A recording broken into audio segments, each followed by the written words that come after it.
Hello guys, welcome back to Crick Talks with Kiran. Royal Challengers Bangalore versus Kolkata Knight Riders. അങ്ങനെ 10 ദിവസത്തെ ഒരു അപ്രതീക്ഷിതമായ ഒരു ഗ്യാപ്പിന് ശേഷം IPL വീണ്ടും റീസ്റ്റാർട്ട് ചെയ്യുകയാണ്.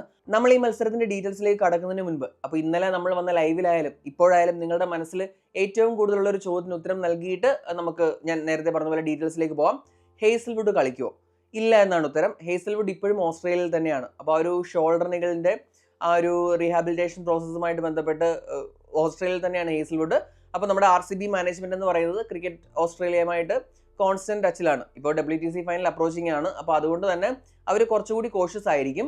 ഇപ്പോൾ എങ്കിലും മറ്റേ സിഡ്നി ഹെറാൾഡ് ഒക്കെ റിപ്പോർട്ട് ചെയ്യപ്പെട്ടതുപോലെ നമ്മുടെ പ്ലേ ഓഫിന് മുമ്പായിട്ട് നമ്മുടെ ഹേസൽവുഡ് ടീമിൽ മടങ്ങിയെത്താൻ സാധ്യതയുണ്ട്. അതും ഈ ഒരു ഇഞ്ചുറിയുടെ അനുസരിച്ചിരിക്കും. അതായത് ഫുള്ളി ഫിറ്റ് ആയി കഴിഞ്ഞാൽ, മാച്ച് ഫിറ്റ് ആയി കഴിഞ്ഞാൽ ഹേസൽവുഡ് നമ്മുടെ പ്ലേ ഓഫ് ടൈം ആകുമ്പോഴത്തേക്കും മടങ്ങിയെത്തും. അപ്പോൾ ഞാൻ പറഞ്ഞ പോലെ കഴിഞ്ഞ 1-2 ആഴ്ചയായിട്ട് ഹേസൽവുഡിനെ അലട്ടിക്കൊണ്ടിരിക്കുന്ന ആ ഒരു നിഗിള് കംപ്ലീറ്റ് ആയിട്ട് റിക്കവർ ആയാൽ മാത്രമേ ഹേസൽവുഡ് എത്തൂ. എന്തായാലും ചാൻസ് ഉണ്ട്. ഹേസൽവുഡിന് താല്പര്യമൊന്നും ഇല്ലാഞ്ഞിട്ടല്ല, ഈ ഒരു ഇഞ്ചുറി ഇഷ്യൂ പ്ലസ് WTC ഫൈനലിൽ നിൽക്കുന്നതുകൊണ്ടാണ് ഒരു പ്രശ്നം ഉള്ളത്. എന്തായാലും നമുക്ക് കാത്തിരുന്ന് കാണാം. ഇനി നമ്മൾ പോയിന്റ് ടേബിൾ നോക്കുകയാണെങ്കിൽ 11 മത്സരങ്ങളിൽ നിന്ന് 16 പോയിന്റുമായിട്ട് RCB 2ാം സ്ഥാനത്താണ്. അപ്പോൾ ഇന്ന് RCB ജയിക്കുകയാണെങ്കിൽ ഒറ്റയടിക്ക് 2 കാര്യങ്ങൾ സംഭവിക്കും. ഒന്ന്, RCB ഈ സീസണിൽ പ്ലേ ഓഫിലേക്ക് ക്വാളിഫൈ ചെയ്യുന്ന ആദ്യത്തെ ടീമായിട്ട് മാറും. അതുപോലെ തന്നെ KKR ഒഫീഷ്യലി എലിമിനേറ്റ് ആവുകയും ചെയ്യും. KKRന്റെ കാര്യം പറഞ്ഞു കഴിഞ്ഞാൽ 12 മത്സരങ്ങളിൽ നിന്ന് 11 പോയിന്റുമായിട്ട് 6ാം സ്ഥാനത്താണ്. അപ്പോൾ പ്ലേ ഓഫിലേക്ക് കടക്കണമെങ്കിൽ ചാൻസ് വളരെ വളരെ കുറവാണ്. ഇനിയുള്ള 2 മത്സരങ്ങളും ജയിച്ചാലും അവർക്ക് മാക്സിമം അച്ചീവ് ചെയ്യാനാകുന്നത് 15 പോയിന്റ് മാത്രമാണ്.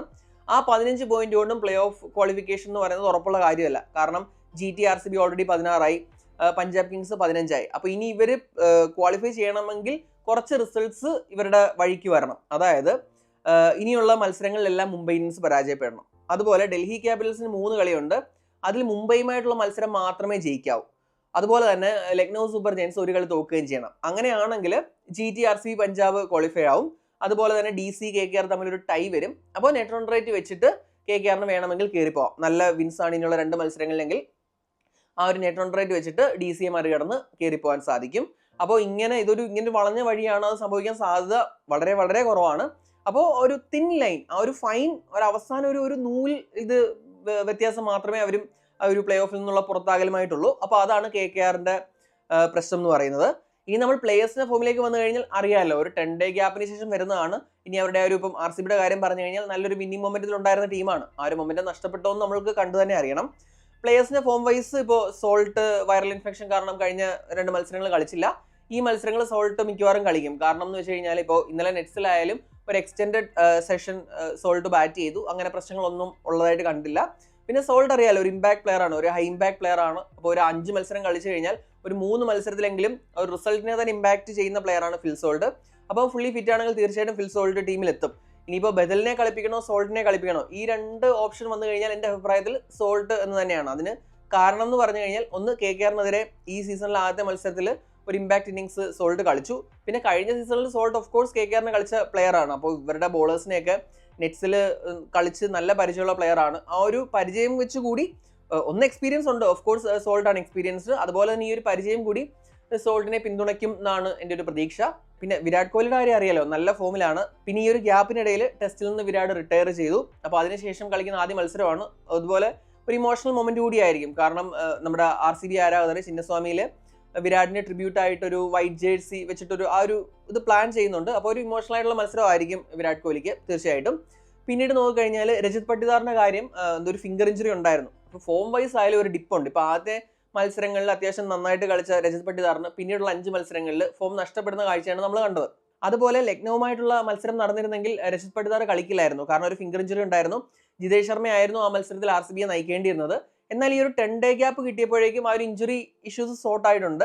അപ്പോൾ നെറ്റ്സിൽ നല്ല ഡീസൻ്റ് ആയിട്ട് ബാറ്റ് ചെയ്യുന്നുണ്ട്. അപ്പോൾ ഒരു ലീൻ ബാച്ചിൽ നിന്ന് രജത് പട്ടിദാറിനെ മറികടക്കാനാവുമോ എന്നുള്ള കാര്യം ആണ് എല്ലാവരും ഉറ്റുനോക്കുന്നത്. കാരണം RCBയുടെ മുന്നോട്ടുള്ള പോക്കിനെ സംബന്ധിച്ച് രജത്തിന്റെ ആ ഫോം എന്ന് പറയുന്നത് ക്രൂഷ്യലാണ്. പിന്നെ മാച്ച് പാർട്ടിസിപ്പേഷന്റെ കാര്യത്തിൽ ഒരു ഫൈനൽ ഡെസിഷൻ എടുത്തു എന്ന് ഞാൻ പറയില്ല. പക്ഷെ എന്നാലും ആ നെറ്റ്സിലൊക്കെ കളിച്ച രീതി വെച്ചിട്ട് പട്ടിദാർ തിരികെ ടീമിൽ എത്തേണ്ടതാണ്.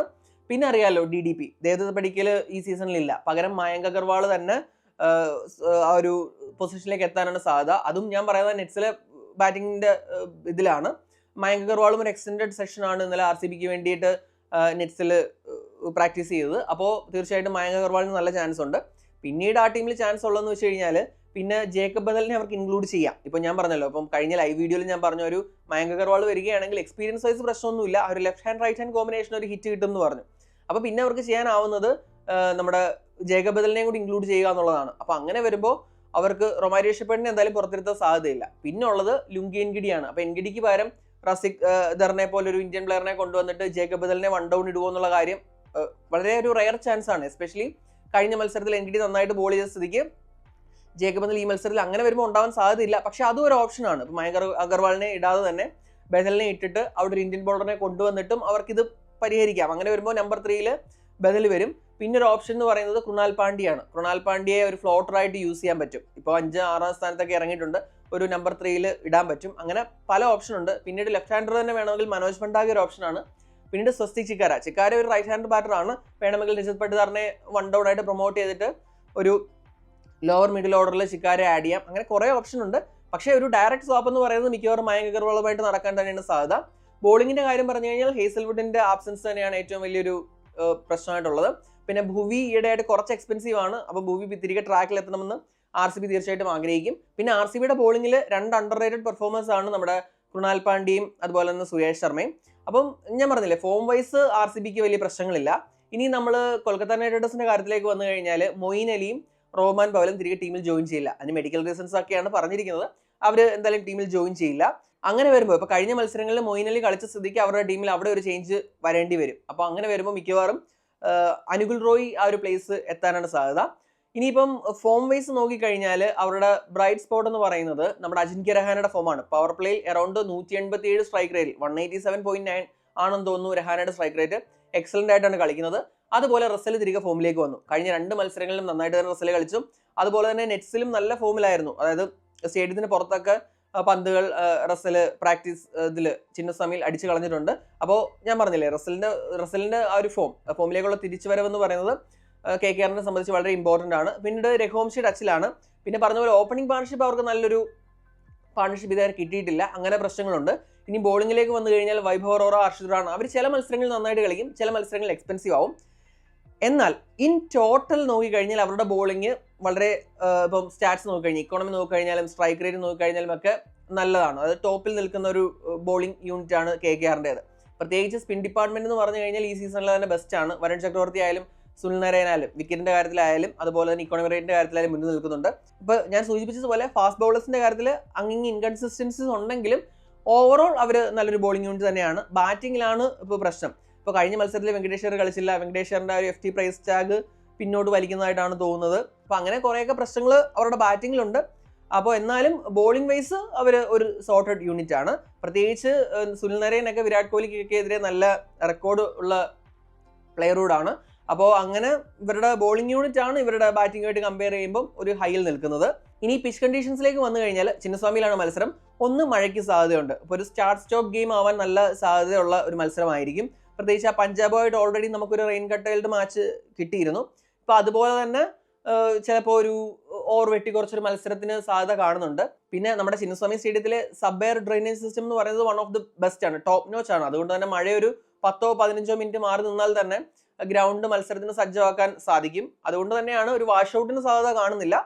അപ്പോൾ മഴ മാറി നിന്നാൽ ഇപ്പോൾ ഒരു 5 ഓവർ മത്സരമെങ്കിലും മിനിമം കാണേണ്ടതാണ് എന്നാണ് ഞാൻ പ്രതീക്ഷിക്കുന്നത്. അല്ലെങ്കിൽ അത്രയും തുടർച്ചയായിട്ട് മഴ പെയ്യണം, അതിന് സാധ്യത കാണുന്നില്ല. ഇപ്പോൾ ഇന്നലെ ആയാലും ഹെവി റെയിൻസ് ഉണ്ടായിരുന്നെങ്കിലും ഈവനിങ്ങിൽ അങ്ങനെ ഒരു ഫുൾ സ്റ്റഡി ആയിട്ടൊരു 3 ഓവർ റെയിൻ ഒന്നും ഇന്നലെ കിട്ടിയില്ല. അപ്പോൾ അതുകൊണ്ട് തന്നെ മത്സരം ഒരു റെയിൻ കട്ടൈൽഡ് മാച്ച് ആണെങ്കിൽ നമുക്ക് കിട്ടും എന്ന് തന്നെയാണ് എൻ്റെ പ്രതീക്ഷ.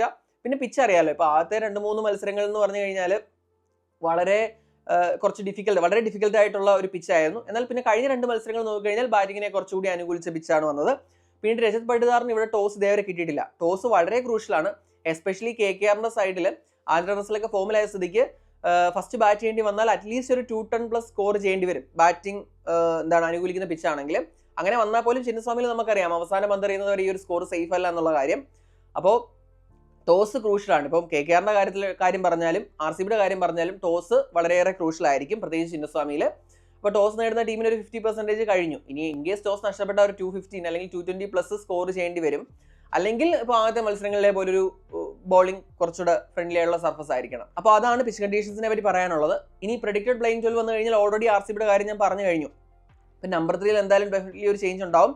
മയങ്ക് അഗർവാൾ തന്നെ വരാനാണ് ചാൻസ്. പിന്നെയുള്ള 2-3 സിനാരിയോസ് ഞാൻ ഓൾറെഡി പറഞ്ഞു കഴിഞ്ഞു. പിന്നെ ഹേസൽവുഡ് എന്തായാലും കളിക്കില്ല, സോൾട്ട് തിരികെ വരാൻ ചാൻസ് ഉണ്ട്. അപ്പോൾ അതൊക്കെയാണ് ചേഞ്ചസ്. പട്ടിദാറിൻ്റെ ഇഞ്ചുറിയും ഓൾമോസ്റ്റ് ഓക്കെ ആയി. അപ്പോൾ ഓൾമോസ്റ്റ് കൺഫേംഡ് ആണ്. ഇനി എന്തെങ്കിലും ചെറിയൊരു ഇഞ്ചുറി സ്കെയർ കാരണം മാറിക്കഴിഞ്ഞാൽ ജിതേഷ് ശർമ്മയായിരിക്കും RCB ക്യാപ്റ്റൻ ചെയ്യുക. ഇനി KKRന്റെ കാര്യത്തിലേക്ക് വന്നു കഴിഞ്ഞാൽ കഴിഞ്ഞ മത്സരങ്ങളിൽ മൊയിൻ അലി കളിച്ചിരുന്നു. അപ്പോൾ മൊയിൻ അലി എന്തായാലും ഈ സീസണിൽ ഇനി ജോയിൻ ചെയ്യാത്ത സ്ഥിതിക്ക് അനുകുൽ റോയ് ആയിരിക്കും റീപ്ലേസ് ചെയ്യുക. പിന്നെ അറിയാമല്ലോ RCB ഒരു റൈറ്റ് ഹാൻഡ് ഹെവി ലൈനപ്പ് ആണ്. അതുകൊണ്ട് തന്നെ നമ്മുടെ അനുകുൽ റോയുടെ ലെഫ്റ്റ് ആം സ്പിൻ എന്ന് പറയുന്നത് പവർ പ്ലേയിൽ തന്നെ അജിൻക്യ രഹാനെ യൂസ് ചെയ്യാനുള്ള സാധ്യതയുണ്ട്. അതുപോലെ വെങ്കിടേഷ് അയ്യർ ടീമിലേക്ക് തിരികെ വരാനുള്ള സാധ്യത കാണുന്നുണ്ട്. അങ്ങനെ ചേഞ്ചസ് പ്രത്യേകിച്ച് ഈ ഒരു ഗ്യാപ്പിന് ശേഷം തുടങ്ങുമ്പോൾ നമ്മൾ പ്രതീക്ഷിക്കാത്ത ചേഞ്ചസ് കൂടി ടീമിൽ വന്നേക്കാം. അതിനൊരു പോസിബിലിറ്റി ഉണ്ട്. അപ്പോൾ അതാണ് എനിക്ക് KKRന്റെ ലൈനപ്പിനെ കുറിച്ച് പറയാനുള്ളത്. ഇനി players to watch out for. RCB നിരയിൽ നിന്ന് 2 പേരുടെ പേരാണ് ഞാൻ പറയുന്നത്. ഒന്ന് വിരാട് കോഹ്ലി, 2 രജത് പട്ടിദാർ. വിരാട് കോഹ്ലിയുടെ കാര്യം പറഞ്ഞത് അറിയാലോ, ഇപ്പോൾ ടെസ്റ്റിൽ റിട്ടയർമെന്റിന് ശേഷം പിന്നീട് കളിക്കുന്ന ആദ്യത്തെ മത്സരമാണ്. അതുപോലെ RCB ഫാൻസ് ഒരു ട്രിബ്യൂട്ട് പ്ലാൻ ചെയ്യുന്നുണ്ട്. അപ്പോൾ ആ ഒരു മത്സരത്തിൽ വിരാട് എങ്ങനെ കളിക്കും, തൻ്റെ ഒരു മികച്ച ഫോം തുടരാനാവുമോ എന്നുള്ള കാര്യം ഞാൻ ഉറ്റുനോക്കുന്നുണ്ട്. രജത് പട്ടിദാറിന്റെ കാര്യം പറഞ്ഞു കഴിഞ്ഞാൽ ഇന്ന് കളിച്ചു കഴിഞ്ഞാൽ ഇപ്പോൾ ഒരു ലീൻ പാച്ചിലൂടെയാണ് കടന്നു പോയിക്കൊണ്ടിരിക്കുന്നത്. പ്രത്യേകിച്ച് നമുക്കറിയാം രജത് പട്ടിദാർ ഒരു സ്പിൻ ഹിറ്റർ ആണ്. എന്നാൽ കഴിഞ്ഞ കുറച്ച് മത്സരങ്ങളായിട്ട് പ്രത്യേകിച്ച് ചിന്നസ്വാമിയിൽ സ്പിന്നെതിരെ ആ ഒരു മികവ് പുറത്തെടുക്കാൻ രജത് പട്ടിദാറിന് കഴിഞ്ഞില്ല. അപ്പോൾ രജത് എങ്ങനെയാണ് ആ ഒരു ലീൻ ബാച്ച് മറികടക്കുന്നതെന്ന് കാണാൻ എനിക്ക് ആഗ്രഹമുണ്ട്. അതുപോലെ ഇനി KKR സൈഡിലേക്ക് വന്നു കഴിഞ്ഞാൽ ആന്ധ്ര റസൽ. ഇപ്പോൾ റസൽ കഴിഞ്ഞ 2 മത്സരങ്ങളായിട്ട് ഫോമിലാണ്. പ്രത്യേകിച്ച് ചിന്നസ്വാമി പോലെ ഒരു ചെറിയ ഗ്രൗണ്ടിൽ റസലിൻ്റെ ആ ഒരു ഇമ്പാക്റ്റ് വളരെ വലുതാണ്. അപ്പോൾ റസൽ നേരത്തെ ചിന്നസ്വാമിയിൽ പല മത്സരങ്ങളിലും KKRനെ വിജയത്തിലെത്തിക്കാൻ റസലിന് കഴിഞ്ഞിട്ടുണ്ട്. അപ്പോൾ റസലിന് ഇന്നും ആ ഒരു മികവ് പുറത്തെടുക്കാനാവുമോ എന്നുള്ള കാര്യമാണ് ഞാൻ ഉറ്റുനോക്കുന്നത്. പിന്നീട് വേറൊരു കാര്യം പറഞ്ഞു കഴിഞ്ഞാൽ അവസാനമായിട്ട് നമ്മുടെ RCB ചിന്നസ്വാമിയിൽ KKRനെ തോൽപ്പിച്ചത് 2015-ലാണ്. അതിനുശേഷം ഇതേവരെ RCBക്ക് അവിടെ ജയിക്കാൻ സാധിച്ചിട്ടില്ല. പ്രത്യേകിച്ച് സ്വന്തം ഹോം ഗ്രൗണ്ടിൽ KKRനെതിരെ ജയിക്കാൻ സാധിച്ചിട്ടില്ല. ആ ഒരു ചരിത്രം ഇന്ന് മറികടക്കാനാവുമോ, ആ ഒരു അൺവാണ്ടഡ് റെക്കോർഡ് ഇന്ന് തിരുത്തി കുറിക്കാനാവുമോ എന്നുള്ള കാര്യം ഞാൻ ഉറ്റുനോക്കുന്നുണ്ട്. ഇപ്പോൾ ഈ സീസൺ എന്ന് പറഞ്ഞു കഴിഞ്ഞാൽ കോട്ടകൾ തകർന്നു വീഴുന്ന, അതുപോലെ തന്നെ റെക്കോർഡുകൾ മറികടക്കുന്ന, ചരിത്രങ്ങൾ തിരുത്തി കുറിക്കപ്പെടുന്ന ഒരു സീസണാണ്. അതുകൊണ്ട് തന്നെ ഒരു ഹൈ ചാൻസ് ഉണ്ട്, തീർച്ചയായിട്ടും RCBക്ക് ഒരു ഹൈ ചാൻസ് ഉണ്ട്. അപ്പം അതങ്ങനെ RCBക്ക് കഴിയുമോ എന്നുള്ള കാര്യം ഞാൻ കാത്തിരിക്കുന്നു. എന്താണ് നിങ്ങളുടെ അഭിപ്രായം? ഇന്ന് ആരായിരിക്കും വിജയിക്കുക? KKRനെതിരായ ഒരു വിജയത്തോടെ ഒഫീഷ്യലി പ്ലേ ഓഫിലേക്ക് ക്വാളിഫൈ ചെയ്യാൻ RCBക്ക് ആവുമോ, അതോ KKR വിജയിക്കുമോ? നിങ്ങളുടെ അഭിപ്രായം കമന്റ് ചെയ്യുക. അടുത്തൊരു വീഡിയോയുമായി ഉടൻ തന്നെ കാണാം. Thanks for watching Crick Talks with Kiran.